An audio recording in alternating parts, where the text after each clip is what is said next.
Alright guys, so this is Crusader Kings 3. I've been waiting for this to come out for some time now. And since it's a new game, I thought I might play a tutorial so I don't seem like that much of a noob while I figure things out. And then maybe I'll make some videos about some strategies that I develop. I really like to min-max, and this is a great game to do it. Alright, let's start. Alright, the camera, WSD, that's pretty cool. Zoom in with the mouse wheel. Alright, pausing with the space, that sounds good. And sometimes you'll see highlighted blue text. You can hover your cursor over it. Alright, some of these words can be like duchy, county, barony, teaching you the basic stuff, the hierarchy of the that's a mute. What's that? All right. The hierarchy of the kingdoms. All right. So you got to place the cursor over here, and then inside there's another one. Oh my God! So much information. All right. So let's do. Let's talk about the game. Everything takes place on the map before you. The world consists of large and small pieces of land, each belonging to someone based on their titles. Your titles are represented by icons which elaborate coats of arms, like this one. Petty Kingdom of Munster. Alright, so it's a duchy. I'm the ruler, 592 soldiers. Alright, let's see this other one. So they have less soldiers than me, so I can straight up tell you that I'll be invading that soon. What about Desmond? Also pretty weak. Alright. Representing your realm is set by your primary title. So I am a petty king, Murchad MacDonagh of Munster. Alright, so I'm a petty king. I'm a king. Alright, if you click your character portrait, highlight it in the character view. Alright, let's click this. Highlight it in the character view. The borders of your realm capital, Leamneach, will light up. Or let's try to do this. Boom. Which is exactly where I was. Alright, so outside of that will be the borders of your entire realm. So pretty much all this white stuff is mine. Munster is your primary title, which is why your realm is named after it. Also, you hold the earldom of Thomond as a separate title. So Thomond is this place. So this is all mine, and Thomond is actually mine. Let's see, I got 1 out of 5 holdings, which is probably Leamneach. Yeah, see, it says holder you, so this is actually mine, and then the other things are like are baronies that are people under me. All right. Ruling over others. As a ruler, you can only hold so much land on your own, which is what I was just saying. Alright, so you will often have other rulers helping you with the administration of the realm by holding land titles within your borders, making them your vassals. To find your own land, your domain, press the home key and zoom in. Alright, so home. Boom, this is mine. And zoom in. Once you get closer, you can see blue labels on the baronies that belong to you.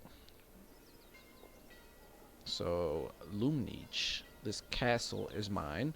There's some levies, there's some tax, pretty cool. Amund. So where's Amund? Alright, so this is, I guess, is it a castle? What is it? It's a castle holding. And this one is also. Alright, same level. So this guy's pretty good too, but he's still under me. You are playing as one of the many characters, blah blah blah, dynasties. Click on your character. Characters have skills indicating their proficiency with a certain field. Some are great talkers, while others prefer to make their intent clear on the battlefield.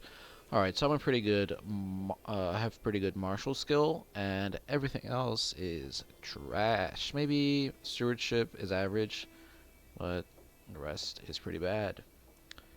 Alright, so let's see what each one of these does. This is pretty important, so you can build strategies from these. Alright, so diplomacy is charm, negotiation, and persuasion. Affects the opinions of others, and also used to further diplomatic schemes. And it has its own lifestyle. Martial is killing stuff, armies, and battles. Pretty straightforward. Army commanders and will improve their advantage. Okay, has their own lifestyle.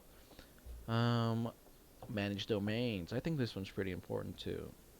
Increases taxation, more money, more wars. Um, the current surrounding lifestyle is a stewardship lifestyle. Every 5 points of stewardship increases the domain limit by 1. So, alright, so the domain limit is this thing up here.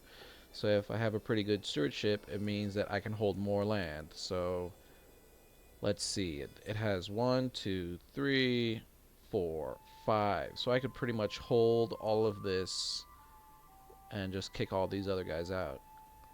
And if I had more stewardship, I could maybe hold something else. Intrigue. Understand and manipulate other characters and to organize elaborate plots. It is mainly used to further and defend against intrigue schemes. Own lifestyle. And then the learning.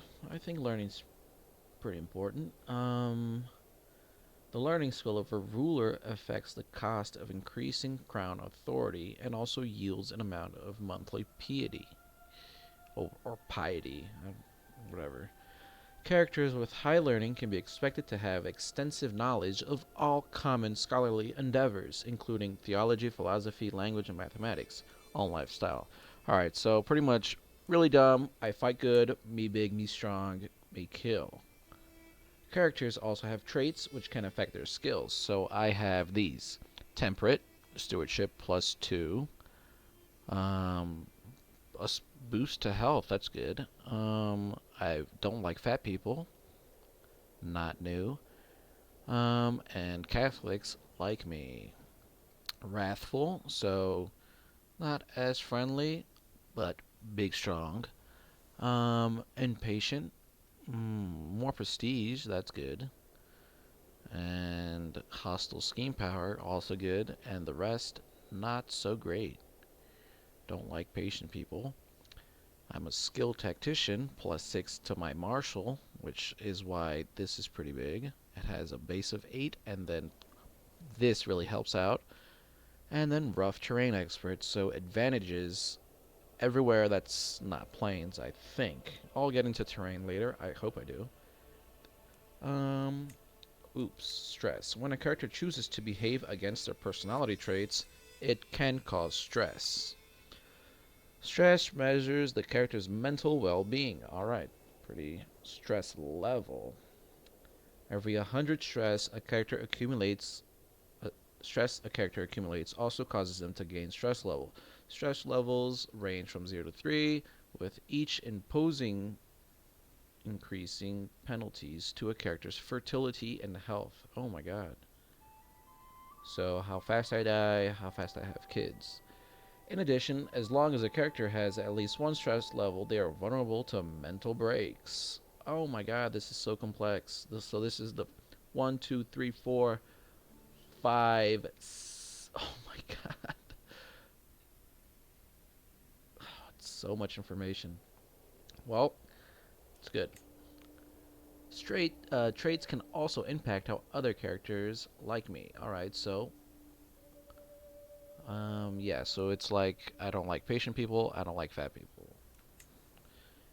All characters have opinions of each other. Low opinions can cause people to rise against you or be unwilling to help you. Well, I'm a king, so deal with it. High opinion can, on the other hand, make characters more inclined to join your murder scheme or fall for your seduction. Great. To help you further your goals, you will need gold. Among other things, gold pays for buildings, armies, and bribes. Gold is collected passively for both your holdings and your vassals as a tax. So let's see. This one gives me 1.9 tax, and then I'm getting 1.9 from the domain, and then 0.5 from vassals, none from the church. Let's deal with that soon. Blah blah blah. Large vassals and more important holdings tend to give more tax. I would really like to get my hand on this barony. Maybe I can depose this thing, or maybe just derank him. Rag, Ragnvald, Stigtrixen, or oh my god, I don't like your name, so I guess you're going to die. Um, However, money is not all. Certain things can only be achieved by spending the right amount of prestige. Alright, so I'm getting some prestige out of that. Or, let's call this religion points. Your prestige tells us how respected you are. Titles, marrying dynasties, fighting as an ally, or... Okay, so that's how to raise that. I think it's harder than money. Do I have a wife? I don't, so that's some way to get prestige. Whenever you earn prestige, you build towards your next level of fame. Higher levels of fame make other characters think better of you and bring more powerful ways to wage war. So waging war costs prestige. Well, I'm gonna need this. With a lot of religious points, you will have an easier time interacting with your head of faith. So, I guess the Pope? Are we Catholic? I think we are. We're in Ireland. Yes, Catholic. Learning skill, blah, blah, blah, blah. Okay, so there's another way to raise that. Lifestyle. Alright, so let's click on the lifestyle button. Ooh, RPG. Alright, let's choose a focus. So, me big, me strong, me kill. I will choose a focus. So, oh wow, I have a lot of this done. Let's choose one of these. Luck can win a duel, a fool can win a battle, it takes more to win a war. So, +3. I'm not even going to read the flavor text. +3, 32 experience a month. So they all give 32 experience. So the difference is this one gives a lot of martial, a little bit of martial, more dread, control growth. It is crucial, especially for collecting taxes from the holdings. That's pretty good. I don't care about chivalry unless it is beneficial. Each point of prowess gives a knight 100 damage and 10 toughness. So this is like... This makes the guy a good fighter. And this... Alright, so it's pretty... This one is a good ruler. This one is more... good strategic leader. This one's a good ruler. And this one's a good fighter. I'm going for authority. I like that control thing. And dread is also pretty good. Gotta make people obey. Fascism. You can move on to other. Okay, so I'm gonna open this. Right click on my heir. And then try to use and confirm send gift interaction. So you're gonna get a gift. So you'll love me. 50, come on. Brian. Well, your name is lame. Oh my god. Brian? Dude. You have successfully increased someone's opinion. Alright. So, actually, in around 7 years or 8 years, the gift will mean nothing. So it goes down a little bit every year. All done. You have successfully increased someone's opinion of you. Certainly, modifiers. Alright, so that's what I just said. Let's talk about Dynasty.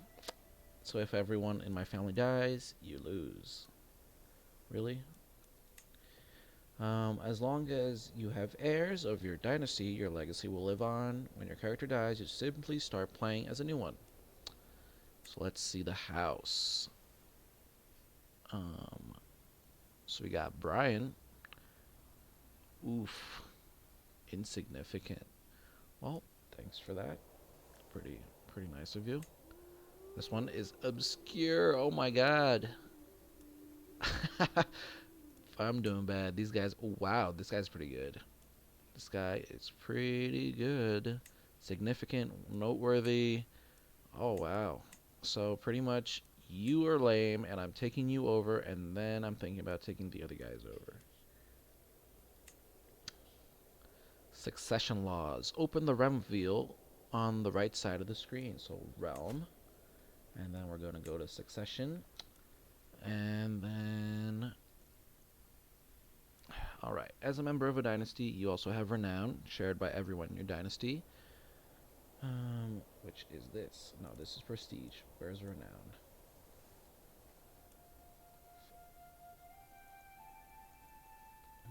The tree. Alright, this is renown.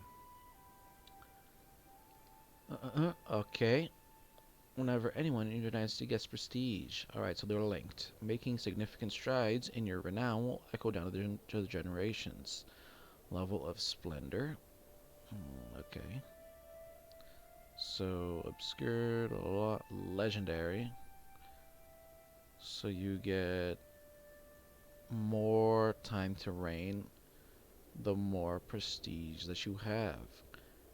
And then you have to marry into other families that have high prestige. Dynasty legacies. Alright, so let's unlock those. To ensure the future of your dynasty, let's get married. So let's do that. Let's find a spouse. So who wants to get married?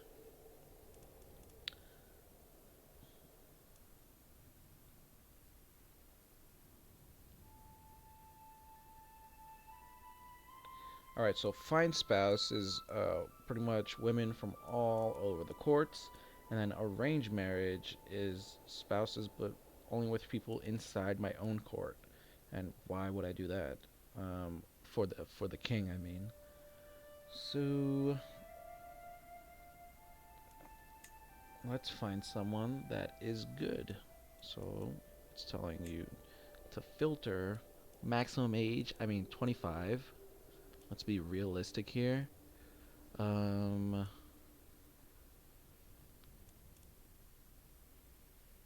Is this ruler alliances? So let's try to find someone that will gain prestige marrying.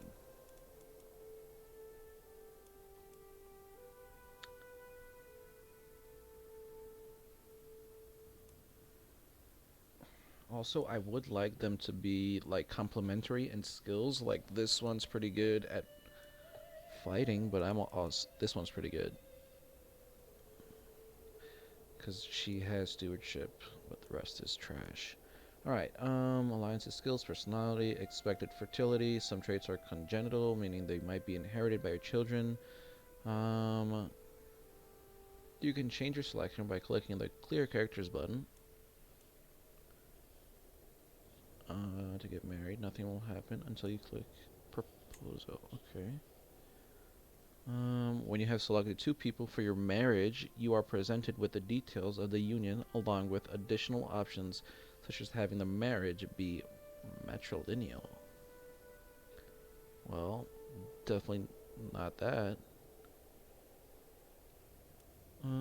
So if only I could filter then by, alright, alliance power. So really on the other side of the world, but she is, oh my god, part of the Holy Roman Empire. Prestige gain. So I think Jimena are Spanish, right? King Garcia. Um, Pretty cool. So what about some of all skills? That's pretty good. Ooh, wow. Definitely French. All right, let's do this. Adelaide. Adelaide? Adelaide. What's this I? All right, so you're calm, you're zealous, and you're brave. So that's good. Let's do this. Petty King Merchant gets 100, and she gets 600. She will accept. Also, she's blonde, so thumbs up. Alright, so it's awkward that this guy's accepting. I accept your marriage proposal. Maybe I accept your marriage proposal on the behalf of my daughter with my kinswoman in holy matrimony.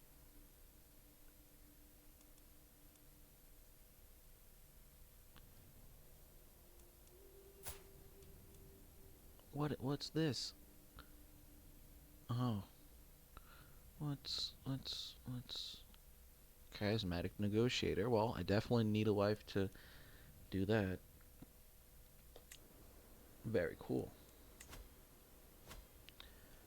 Family is important. The player heir will always come from your dynasty and most often from your house. In the future, it won't hurt to keep an eye on your family and their line of succession. Depending on their succession laws, you might end up inheriting titles along with land and vassals from your relatives, or forcibly inherit if they pass away sooner. Not everyone in your dynasty will be landowners, but every plot of land on the map has an owner. Sometimes that owner is you, sometimes it's one of your vassals, and sometimes it's another realm entirely, many of whom also have or are vassals. Alright, so let's go in from the smallest to the highest. County, Duchy, Kingdom, Empire. Every title belongs to a title, one rank up the chain. Every tier belongs to a title, one rank up the chain. Every county is technically a part of a duchy. Every duchy is technically part of a kingdom. Blah. We say technically because as Crusader Kings lets you play with history, there are no ways to guarantee that a king is actually in charge of all the titles that his kingdom is supposed to contain within its borders.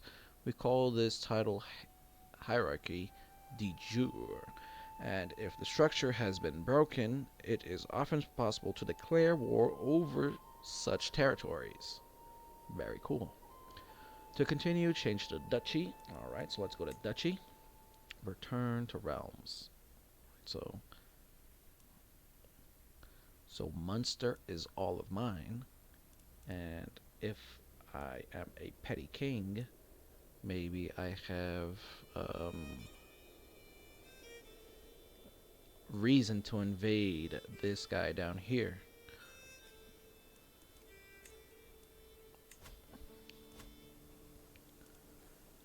What else? The de jure title of Munster consists of 3 counties, which is Thomond, Ormond, and Desmond.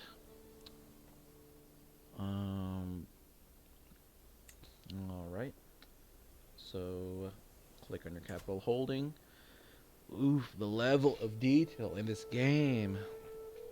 Alright, so we have Petty Kingdom of Munster, and then next to it we have Kingdom of Ireland, which would be the next step to try to get, within the de jure would be this, and then we got Kingdom of Ireland, okay. And then Kingdom, Empire of Britannia. Okay, holdings provide different levels of taxes and levies, as well as buildings that you can construct and upgrade depending on the holding type. Click on your capital holding and order the construction of a building. So we have lookout towers, which gives us levies, an advantage on defense. Hide tents gives us more levies, and the realm has archer damage. Alright, that's pretty cool. So high tents raise damage for archers all around the realm, so that's a pretty good bonus. Skirmishers, same with that, but not as much. And skirmisher pursuit. So let's see what pursuit is. Increases the amount of casualties they inflict in the aftermath of a battle. So when you're chasing them down, and damage is actually how many casualties they can inflict during the battle. A levy soldier does 10 damage. So +1 would be a 10% increase in damage, and this would be a 20% increase in damage.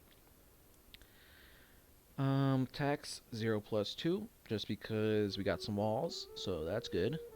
We'll have to see how much time these walls will pay themselves off, but they come with a garrison and a fort level, and fort levels are really important. So this has a fort level 4, so if it has a higher fort level, it takes longer to get taken over. So I want to build something that will pay itself off soon, so then we have more money to build the rest of the stuff. So, a port, pretty good, 150, 0.3, and yeah, so the farms will pay themselves off faster because they have the same thing as the port, but they are only 2/3 of the price. Also, 21 months. In 3 years. Oh my god. That's a long time. So, oh my god. I can build both of them. Why not? Oh, they can only build one of them at a time. So, farms are good. People need to eat. Let's go with that first. Every holding provides taxes to their holder. If that holder is a vassal, they will also pay taxes to their liege. Taxes will provide your main income of gold. Okay. Obligations can affect how high these taxes are. Low county control. Let's whip some people. Need that money.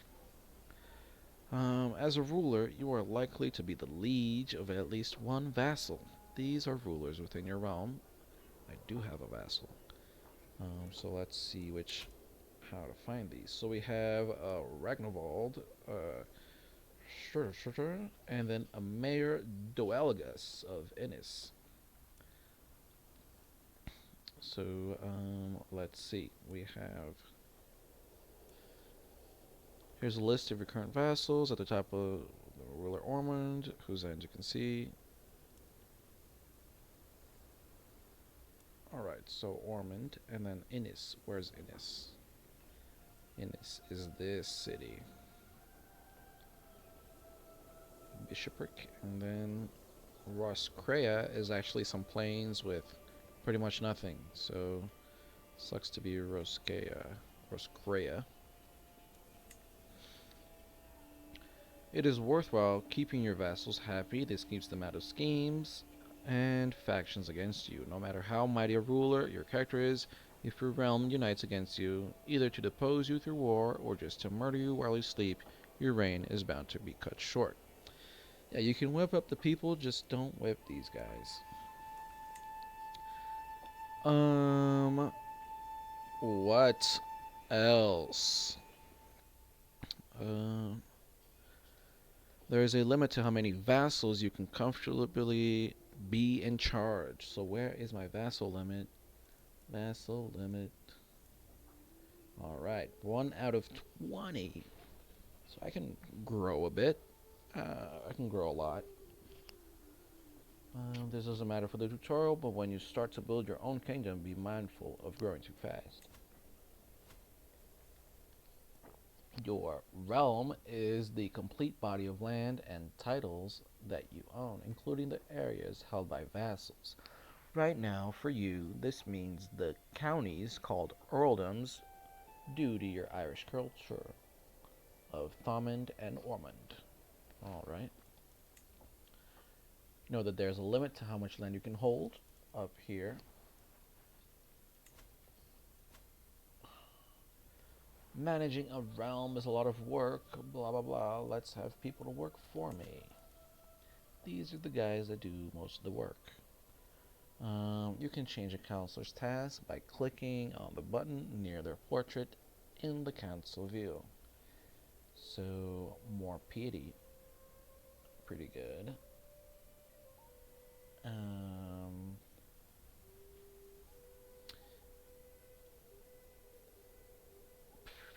So, possible side effects, I can lose piety? How?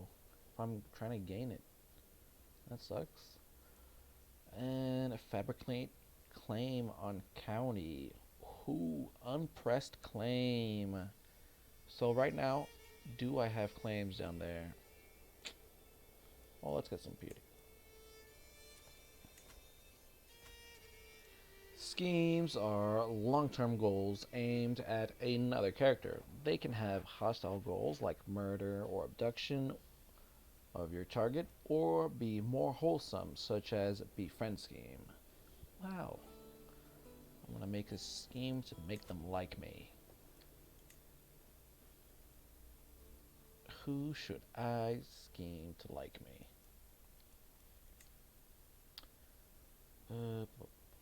So murder people in lines of succession. Okay. The sway scheme is made for increasing the opinion of someone. Alright, so which one of my council members hates me? So my spy master hates me. Not good. So the bishop, okay. Since the tutorial wants that, let's sway. So if scheme is successful, it will go up by 25. It will take up 16 months. No downside. Nice. Downside is it not working as fast as it should. Okay. The time before conclusion is reached will vary depending on the success chance. What can be affected by relevant skills is affected by my diplomacy. So my wife gives me +2, or else it would be taking even longer. Also, this wife is helping me out pretty well. +1, +1, +1, +1. Nice job. I forgot what your name was. Probably shouldn't. Adelaide. Alright. Open the intrigue view. Alright. And then 64% chance. +14 for my diplomacy, which is double what I have now. So that's a good number to know. Inspect the hooks and secrets tab. Alright, hooks and secrets. Nothing. Ooh, so okay. This weak hook can be used for a number of things. So what's the hook? What is the hook? What is it?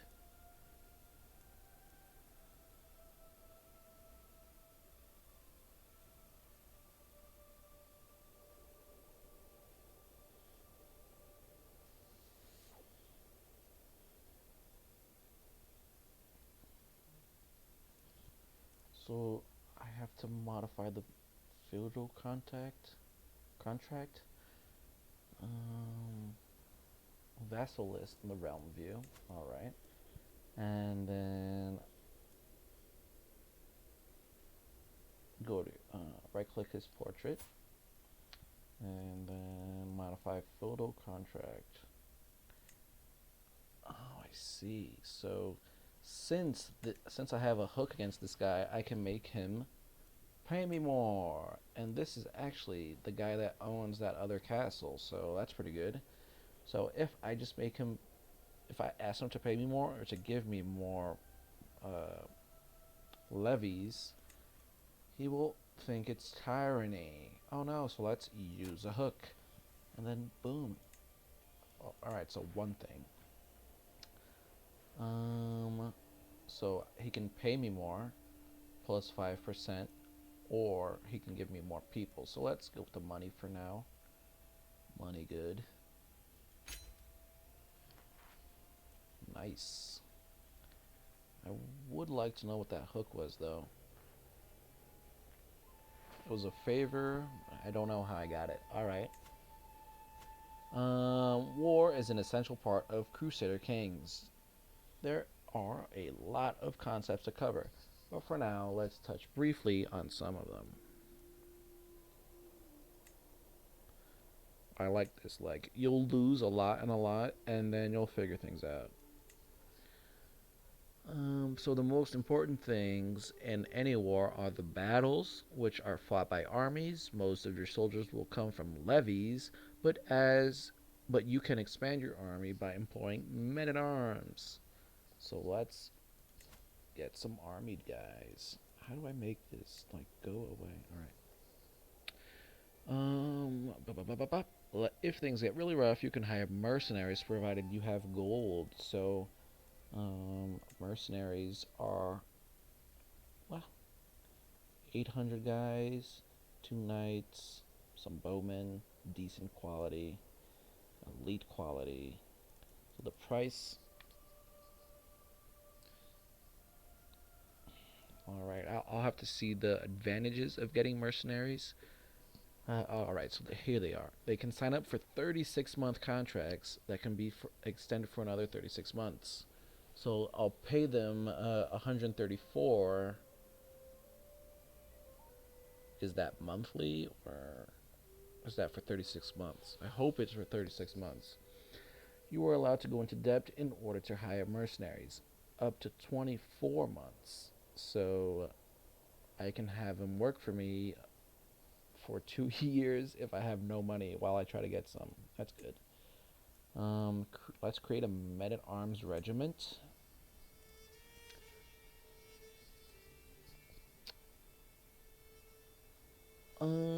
Yeah, let's get some bowmen.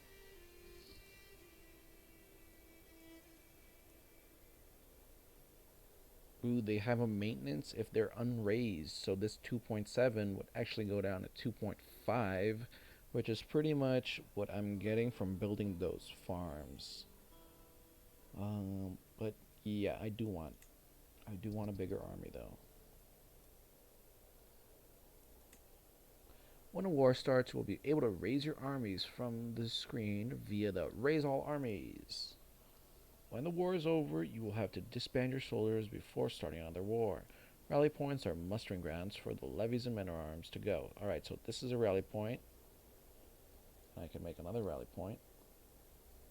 Great. To start a war, you will need a legitimate reason, a casus belli, against another ruler. There are various ways to obtain a casus belli. You might have the de jure titles that make you the rightful liege of your target, which is pretty much... Do I not have a reason to invade this guy?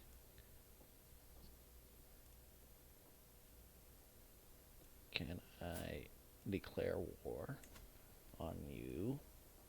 Yes, I do have a reason. If not, I can use this guy. Where is he? Where's my this guy to fabricate a claim on them. Because the church says so. Now we go to war. Alright. Soon we'll let you unpause the game. There are just a few things to go over first. Firstly, it's important that you know there are 5 different available speeds. Blah. Blah. Declare war. Yes, I will, but I would like to raise my armies first, because I'm going to war. Also, I would like to have some more bowmen, maybe? I like the bows. And then I will declare war on you. You're lame. I hate you. Your armies are raised. Oh no. Disband. So that's a thing. I have to first declare the war. Seize. Yes, it is mine. Oh, it tells me like this is gonna be an easy fight. Declared. And now I raise the armies.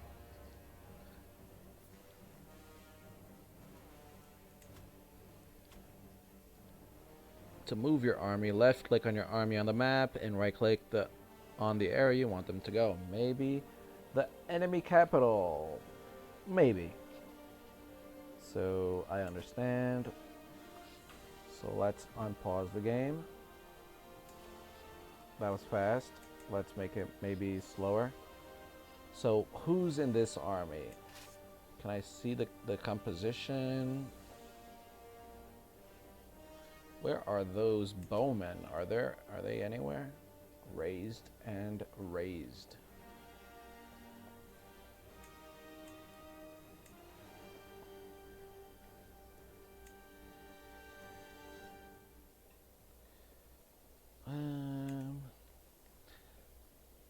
All right, so we got 597 guys plus 6.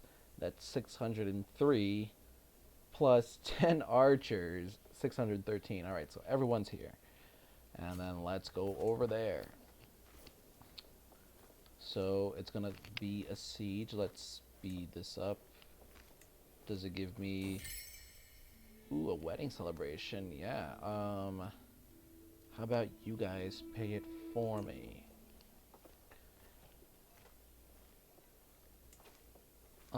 Barony of Tralee. So it tells you, alright, 3 days. Oof. We got this. Let's close this up. Let's click on this. Alright.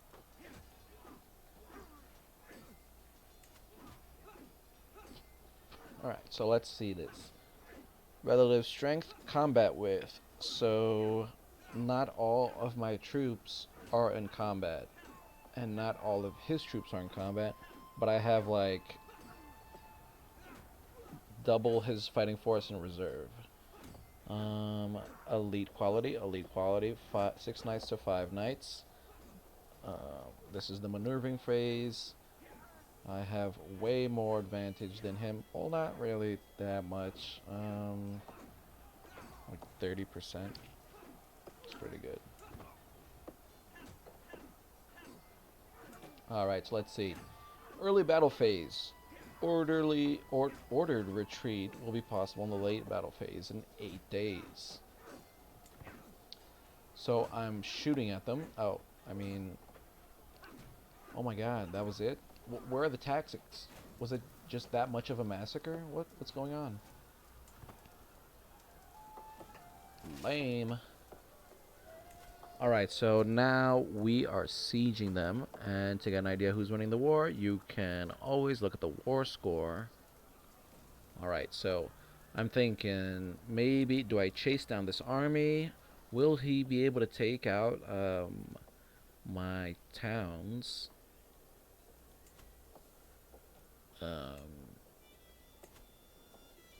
Do they have a... Oh, yeah, they do have a garrison. 285...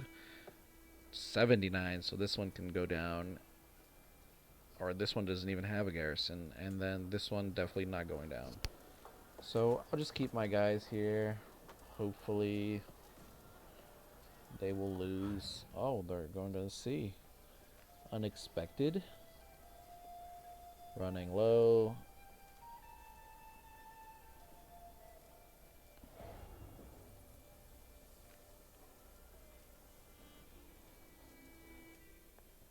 Where are you going? Oh, there. Well, you're gonna lay siege to my garrison that's double, that has like 100 more guys than you. Well, good luck. Let's see how that's doing. Well, you can't even progress the siege. You're lame. You're never gonna take my city. And these guys... Oh, there's a siege progress. That's good.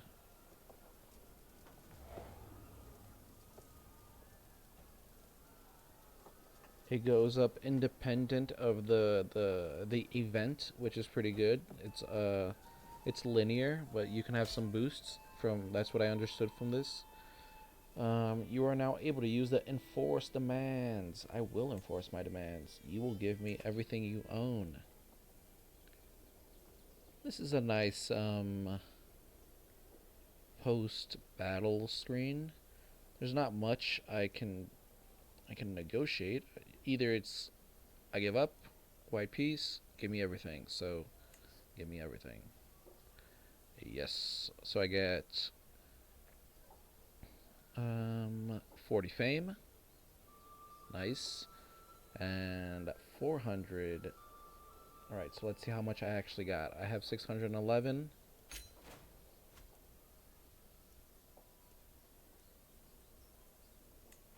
And that will go up to... Come on. Did I already get it? I think I messed up.